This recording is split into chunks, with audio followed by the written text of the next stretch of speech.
Hello, my name is Andrew Taylor, and I'll be doing my speech on homelessness in America.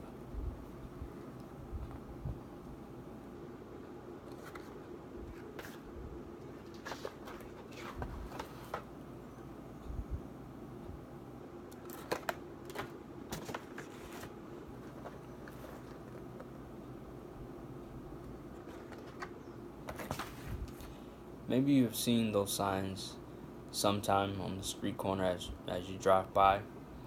Haven't you ever wondered about those that stand on the corner and hold those signs with those sayings of lost everything and in need of help, or veteran in need of food? What about seeing a crowded block of camping tents or cardboard boxes lining a downtown street? Do you wonder how they got there? The U.S. Department of Housing, or Urban Development, or HUD, has accounted for 554,000 homeless people in the U.S. today. They are classified in two categories: unsheltered and sheltered. Unsheltered is those that are living on the street corners that have no emergency shelters. Sheltered is more of someone that has emergency shelters or transitional housing, a place for them to stay. During the years of 2007 to 2009, there was a spike in the homeless population due to the recession. America has seen a drastic increase in unemployment and the lack of affordable housing. Homelessness is not a discriminator. It can happen to anyone at any time, no matter race, gender, religious background, or ethnicity. Today, I would like to bring awareness about the homeless population or homelessness in America. I will be covering three major points of the causes of homelessness in America. The first one will be lack of affordable housing. The second will be the demographics of homelessness in America, and the last will be domestic violence. First, we'll talk about lack of affordable housing in America. 10.3 million renters had extremely low incomes, as classified as HUD in 2012. There were 5.8 million affordable rental units to more than 10 million people in 2012, or ELI. Low wages are a contributing factor to lack of affordable housing. When a ELI, or extremely low income household, pays their rent and utilities, 75% end up with less than half of their income left to pay for necessities. The foreclosure crisis during this time has contributed to low wages. In 2008, state and local groups reported a 61% rise in homelessness since the foreclosure crisis has begun. There's been approximately 40% of families facing eviction due to the foreclosure. The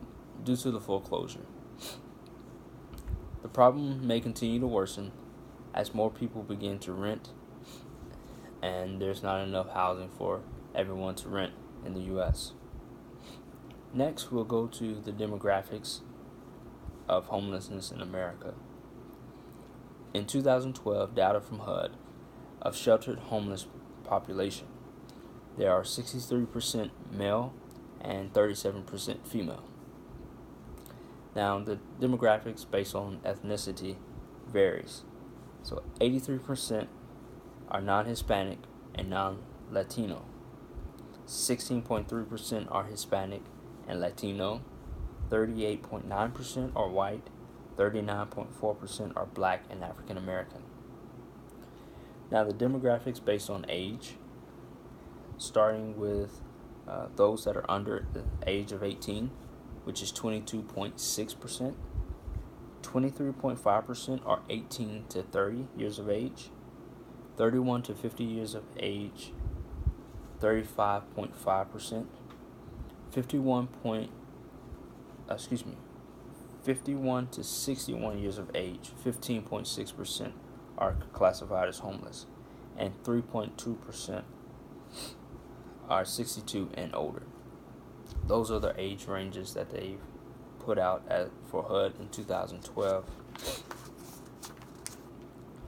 As the numbers seems great of the dynamics of the different races and genders that are affected, no one is exempt from being homeless. Last, we'll talk about domestic violence and those that are categorized as being homeless. Veterans here in the United States, in 2014 of January, they have accounted for roughly 11.3% of all homeless adults. Between October 2011 to September 2012, there were 1 in 156 veterans accounted as being homeless. Domestic violence, or DVS, there are 15% of all homeless adults were known as domestic violence survivors in 25 U.S. cities. Domestic violence census found 60% of requests for housing weren't able to be met. There were 5,778 requests that were sent in, so that means 5,778 people went without shelters. The National Census of DVS conducted in September 2013, there were 36,348 victims receiving housing through DVS programs like emergency shelters or transitional housing within 24 hours. Children, youth, and families are normally affected through domestic violence, which at a percentage of 37.4% of families that deal with domestic violence and are either sheltered or unsheltered population in 2012. 2011 to 2012, the amount of unaccompanied children in shelters increased 28%. The school year in 2012 and 2013, 1,258,182 students were identified as homeless. They were either categorized as living doubled up with different families and friends, live in shelters, live in hotels and motels, and some are just unsheltered locations. In conclusion, homelessness does not show favoritism towards anyone. It can occur unexpectedly. Most people don't wake up to say, I want to be homeless today. There's a child, a father, a mother, brother, or sister that can be affected. So don't be quick to judge the individual on the corner with a sign, because one day it could be you. Thank you.